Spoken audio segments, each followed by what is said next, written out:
Madam జనరల్‌గా ఆషాఢ మాసంలో చాలా మంది గోరింటాకు పెట్టుకుంటూ ఉంటారు కదా! అవును. అసలు ఈ సాంప్రదాయం ఎప్పటి నుంచి ఉంది? అసలు ఎలా వచ్చిందంటారు మేడం? సాంప్రదాయం ఎప్పటి నుంచి ఉందో మనకి తెలియదు కానీ సాంప్రదాయం ప్రకారం చాలా మేబీ సెంచరీస్ నుంచి వస్తుంది అని చెప్పొచ్చు అనమాట.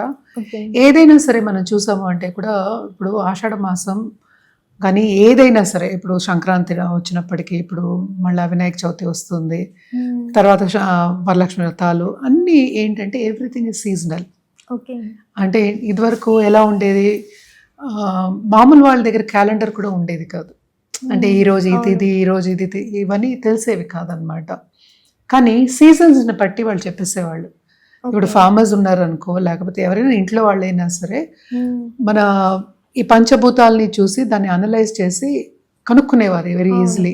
ఇప్పుడు అనిమల్స్కి కూడా వెరీ ఈజీలీ తెలుస్తాయి అని చెప్తూ ఉంటారు. నెమలి నాట్యం చేస్తే వర్షం కురుస్తుంది అంటారు. అలాగే పిల్లలు బుడగలు వదిలితే కూడా వర్షం కురుస్తుంది అంటూ ఉంటాం. ఓకే. సో అదంతా ఒక సైన్స్ కింద మనం చెప్పుకునేవాళ్ళం అనమాట. అలాగే ఆషాఢ మాసంలో గోరింటాకు ఎందుకు పెట్టుకునేవాళ్ళు అంటే మనకి నేను ఇందాక చెప్పినట్టు సీజన్స్ ఓకే. అంటే ఏంటి, హైలీ హ్యూమిడిటీ ఎక్కువ ఉంటుంది, చాలా ఓకే. చాలా చోట్ల ఉంటుంది. ఎస్పెషల్లీ మన సీ పక్కన ఉన్న వాళ్ళకి ఇంకా ఎక్కువ ఉంటుంది.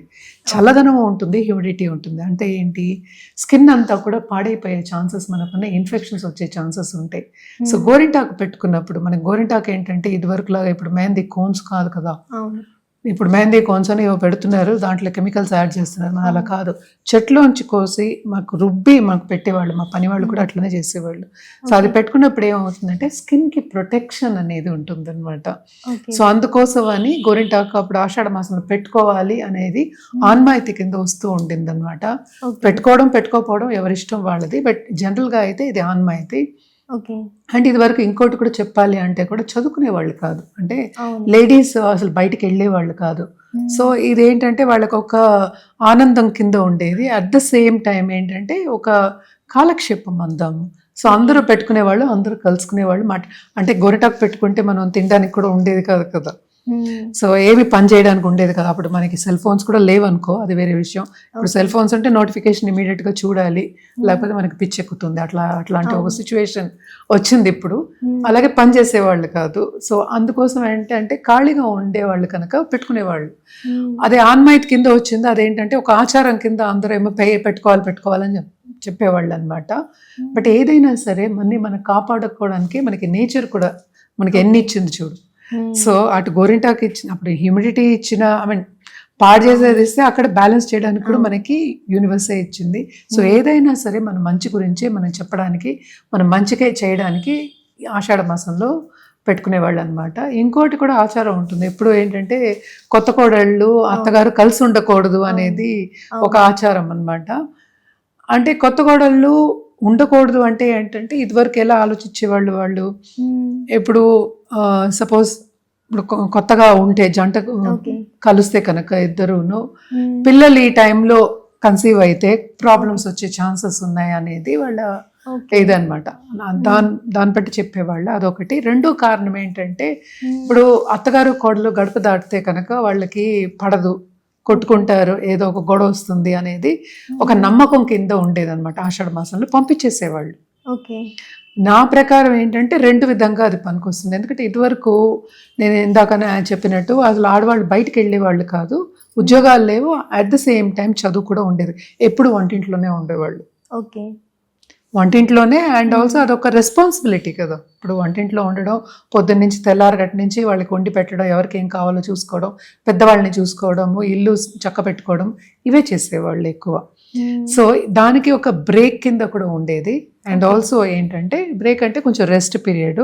ఆషాఢ మాసంలో జనరల్గా కూడా మనం చూసాము అంటే కూడా ఏమి ముహూర్తాలు ఎక్కువ ఉండవు, పూజలు కూడా మనం ఎక్కువ చేయము. ఎస్పెషలీ ఇప్పుడు మనకి ఏంటంటే దేవి పూజలు అవన్నీ చేస్తున్నారు, గుప్త నవరాత్రులు వస్తాయి. అది కూడా గుప్త నవరాత్రులు చేసేవాళ్ళు చేస్తారు, బయటకు వచ్చి చేసేవాళ్ళు తక్కువ. అంటే ఏంటి, పెద్ద కోలాహలంగా చేసేది ఏమీ లేదనమాట.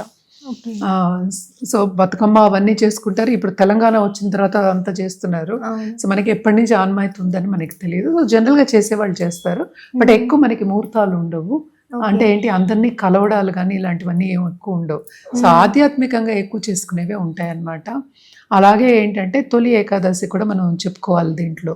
అంటే తొలి ఏకాదశి అంటే ఏంటంటే విష్ణుమూర్తి, ఆయన ప్రొటెక్టర్ కదా. అవును. సో ఆయన ప్రొటెక్షన్ ఉండదు. 4 months ఏంటంటే నిద్రలో ఉంటారు.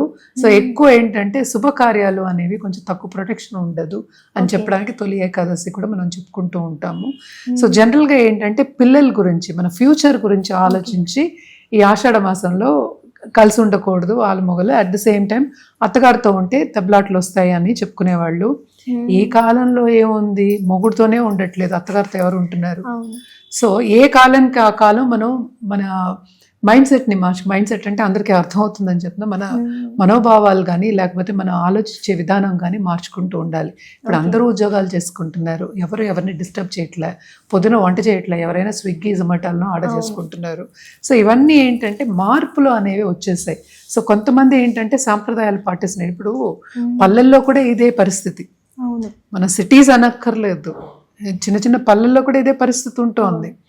సో అటు మొగుళ్ళనే మార్చేస్తున్నారు, ఇంకా అంతగాన్ని మార్చడం ఎంతసేపు? సో అండ్ ఆల్సో ఎవరు చెప్పిన మాట వినట్లేదు కూడాను. At the same time pollution కూడా చాలా ఎక్కువైపోయింది.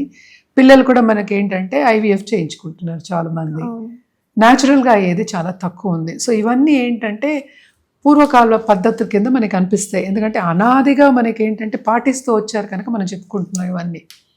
అదొకటి ఏంటంటే ఇదివరకు ఏంటి మనకి, గోరింటాకు గురించి అడిగావు కనుక, ఇదివరకు ఏం చేసేవాళ్ళు, వెల్లోంచి నీళ్ళు తీసేవాళ్ళు, బావిలోంచి, కరెక్ట్? సో అప్పుడు ట్యాప్స్ లేవు. సో అప్పటి నుంచి వస్తుంది పద్ధతి అంటే ఏంటి, చేతులు బాగుండాలి కదా, అన్నీ బాగుండాలి, హ్యూమిడిటీ ఉంటుంది, జారుతుంది. సో ఏదైనా సరే ఆ గోరింటాకు కూడా కాపాడుతుంది అని చెప్పడానికి మన ఈ పద్ధతులు అన్నీ పెట్టారనమాట. బట్ జనరల్గా మనం ఇప్పుడు చూసామంటే, ఇప్పుడు ఏం జరుగుతుందో మనం చూసామంటే ఇవన్నీ చాలా తక్కువ మంది పాటిస్తున్నారు. అదేంటో ఏమంటారు, ఆషాఢంలో ఉండకూడదు అన్నది ఎస్కేప్ రూట్ కింద తీసుకునే వాళ్ళు బోల్డ్ మంది ఉన్నారు. నా దగ్గర జాతకాలకు వస్తారు కదా, ఉండకూడదు అంటారుగా, మేము వెళ్ళిపోతాం అన్నట్టు అలా కూడా చేస్తున్నారు ఎస్కేప్ రూట్ కింద. సో మనం ఏంటంటే ఎవరి మైండ్ సెట్ వాళ్ళది. మనకు ఆచారాలు ఉన్నాయి, పద్ధతులు ఉన్నాయి, అన్నీ ఉన్నాయి, కానీ ఏంటంటే పాటించే వాళ్ళు తక్కువ మంది ఉన్నారు. ఈ టైంలో పాటించడం కూడా కొంతమందికి కష్టం అవ్వచ్చు. మనం ఏంటంటే ఎప్పుడు మనం పాజిటివ్గా మాట్లాడుతాం కనుక పాటించడం కూడా కొంతమందికి అవ్వకపోవచ్చు. ఇది పాటించకపోతే ఏమైనా అవుతుంది అనేది అది మైండ్ సెట్ కదా, అదేగా చెప్తున్నాను. సో ఇది అవుతుంది అనేది మనకి మన బిలీఫ్ సిస్టమ్ కింద మనం తీసుకుంటే కనుక, అంటే ఒక ఫ్యామిలీలో అది అలా అవుతుంది అన్నప్పుడు తప్పక అవుతుంది. నువ్వు అనుకున్నావు కదా, నీ బిలీఫ్ అది. సో బిలీఫ్ సిస్టమ్ కింద మనం తీసుకొచ్చాము, అది నమ్ముతున్నావు అంటే తప్పక అవుతుంది. అంటే ఒకవేళ అత్తగారు లేని ఇంటికి వచ్చింది అనుకోండి కోడలు, అప్పుడు ఆషాఢంకి వెళ్ళనవసరం లేదంటారా? వాళ్ళ ఇష్టం, అదే చెప్తున్నాను, ఎవరి బిలీఫ్ వాళ్ళది. ఈ కాలంలో ఏంటంటే ఆషాఢంలో వెళ్ళాలని ఏం లేదు. ఇదివరకు ఏం చేసేవాళ్ళు ఆషాఢంలో, ఆషాఢం అని కాదు, జనరల్గా పెళ్ళిళ్ళు చేయడం కూడా ఈ ఊరు కాకుండా ఒకే ఊళ్ళో ఇచ్చేవాళ్ళు కాదు, ఎక్కడో ఇచ్చేవాళ్ళు, ట్రావెలింగే అయిపోయేది దానికి. ఈ కాలంలో ఏంటి, సేమ్ ఊళ్ళో ఉంటారు, పైన ఉన్న ఫ్లాట్లో ఉండొచ్చు అమ్మ వాళ్ళు, కింద ఉన్న ఫ్లాట్లో కూడా వీళ్ళు ఉండొచ్చు. సో పైనుంచి కిందకే కదా, అన్ని ఫ్లాట్ సిస్టమ్ అయిపోయింది ఇప్పుడు. సో డిఫరెన్సెస్ చాలా ఉన్నాయి. సో ఇలా అవుతుంది అని నువ్వు ఎప్పుడు అనుకున్నావో అవుతుంది, ఏమీ లేదు అనుకుంటే ఏం లేదు, ఇవి రెండు డిఫరెన్స్. బట్ ఏంటంటే జనరల్గా మనం పాటించేది ఏంటంటే అవుతుందని పాటిస్తాం కనుక తప్పక దూరంగా ఉండడం మంచిది. నేను చెప్పడం అనేది that is my answer. But ఇంకో విషయం ఏంటంటే ఇద్దరు ఉద్యోగాలు చేసుకుంటున్నారు. ఇప్పుడు నేను అమ్మ వాళ్ళ ఇంటికి వెళ్తున్నా, అమ్మ వాళ్ళు పక్క ఊర్లో ఉందో లేకపోతే కొంచెం సపోజ్ ఈ సిటీలోనే కొంచెం దూరంలో ఉన్నారు, ఒక 10 కిలోమీటర్ అంటే ఆఫీస్కి వెళ్ళడం ప్రాబ్లం అవుతుంది. సో ఏదైనా సరే మనం వీలు చూసుకుని చేయడం అనేది వెరీ ఇంపార్టెంట్. అండ్ ఆల్సో ఎప్పటికైనా మనం చెప్పేది ఏంటంటే, ఇప్పుడు ఆలు మొగలకే పడట్లేదు, అత్తగారు మామగారు ఎక్కడొచ్చారు అసలు, సీన్లోనే లేరు, సీనే లేదు అక్కడ. సో ఇప్పుడు మూవీస్లో కూడా మనం చూసాము అంటే కూడాను, ఒక ఇల్లు ఉంటుంది, ఇంట్లో ఏమో ఆలు మొగలు ఉంటారు, లేకపోతే సపోజ్ ఒక ఫ్యామిలీ ఉంది అనుకుందాం, సపోజ్ ఒక అమ్మాయి ఉంది, అబ్బాయి ఉన్నారు, తల్లిదండ్రులు కూడా అబ్బాయి వాళ్ళు ఎప్పుడు వెళ్తున్నారు ఎప్పుడు వస్తున్నారో పట్టించుకోవట్లేదు. మూవీస్లో నేను చెప్తున్నాను జరిగేది, ఎప్పుడు వెళ్తున్నారు ఎప్పుడు వస్తున్నారు ఏం చేస్తున్నారు, అది పరిస్థితి ఇప్పుడు. సో మనం ఎప్పుడు ఆచారాలు మనం అన్నీ మాట్లాడుకుంటున్నాం, అంటే పద్ధతులు అవి మాట్లాడుకుంటున్నాం, పాటించే వాళ్ళు చాలా తక్కువ మంది ఉన్నారు. మేడం అలా పాటించే వాళ్ళలో అత్తగారికి మాత్రమే దూరంగా ఉండాలా కోడలు, భర్తకి కూడా దూరంగానే ఉండాలా? భర్తకి దూరంగా ఉండాలి, అదే చెప్తున్నారు. కలిస్తే కనుక ఇప్పుడు పిల్లల సంగతి చెప్పా కదా, కన్సీవ్ అవ్వడం అనేది మంచిది కాదు, ముహూర్తాలు మనం చూస్తాం కనుక. సో అది కంప్లీట్లీ డిఫరెంట్ సబ్జెక్ట్ అవుతుంది, అందుకని లాస్ చేసి వదిలేస్తాను నేను. సో యూజువల్ గా ఉంటే కనుక గొడవలు వస్తాయి అన్నది. అత్తగారు ఒకే గడప దాటితే ఆషాఢంలో, ఒకే గడప అంటే ఇంటి గడప ఒకటే ముందు గడప ఉండేది మనకి. మాకైతే పాత ఇల్లు అంటే అన్ని బెడ్రూమ్స్ కి కానీ ఇప్పుడు బాత్రూమ్స్ కానీ గడపలు ఉండేవి, ఇదివరకు పెట్టుకునేవాళ్ళు. ఇప్పుడు అవన్నీ ఏం లేవు, ఇంటికే ఉండట్లేదు గడప. ఇప్పుడు న్యాచురల్ గా పెద్దవాళ్ళు చెప్పింది నేను చెప్తున్నాను, నేను చెప్పిన ఆచారం కాదు ఇది. నేను అంటే ఇదివరకు చెప్పేవాళ్ళు ఒకే గడపలో దాటితే కనుక అత్తగారును కోడలు, కొత్త కోడలు దాటితే కనుక 1 year లోపల మనం మాట్లాడేది. కొత్త కోడలు అంటే ఫస్ట్ ఇయర్ అయిపోయిందంటే, అంటే ఫస్ట్ యానివర్సరీ అయిపోయిందంటే ఇంకా పాత కోడల కింద లెక్క మనం. సో ఆ గడప దాటకూడదు అని చెప్పేవాళ్ళు అనమాట. అది వాళ్ళు పెద్దలు చెప్పి వినడం తప్ప మనం పెద్ద అంత అవగాహన అనేది చాలా తక్కువ, ఎప్పటి నుంచో వస్తున్న ఆచారం ఇది, అంతే. హిట్ టీవీ యాప్, ఇందులో short news, live news, entertainment shows, movies, digital magazines తో పాటు మీ జిల్లా వార్తలను కూడా ఫ్రీగా చూడొచ్చు. ఇంకెందుకు ఆలస్యం, వెంటనే హిట్ టీవీ యాప్ ని డౌన్లోడ్ చేసుకుని ఫ్రీగా ఎంటర్టైన్మెంట్ పొందండి. Hit TV app. Hit TV app. Please download hit TV app. Hit TV app ని ఫ్రీగా డౌన్లోడ్ చేసుకుని ఎంజాయ్ చేయండి. మీకు నచ్చిన ఎంటర్టైన్మెంట్ కోసం హిట్ టీవీ యాప్ ని ఫ్రీగా డౌన్లోడ్ చేసుకుని ఎంజాయ్ చేయండి. హిట్ టీవీ యాప్ ని డౌన్లోడ్ చేసుకుని ఆస్వాదించండి, ఆశీర్వదించండి. ఇంతమంది సెలబ్రిటీలు హిట్ టీవీ యాప్ ని డౌన్లోడ్ చేసుకోండి అని చెప్తున్నారంటే ఎంత మంచి యాప్ ఆలోచించండి. అమెరికా అమెరికా అమెరికా అమెరికాలో చదవాలనుకునే వాళ్ళకి విశ్వసనీయమైన పేరు మన శౌర్య కన్సల్టెన్సీ. UK లో 1 year masters, UK లో 1 year masters, 2 years work permit up to 5 years visa. Contact Saurya Consultancy. Contact 89851 89851.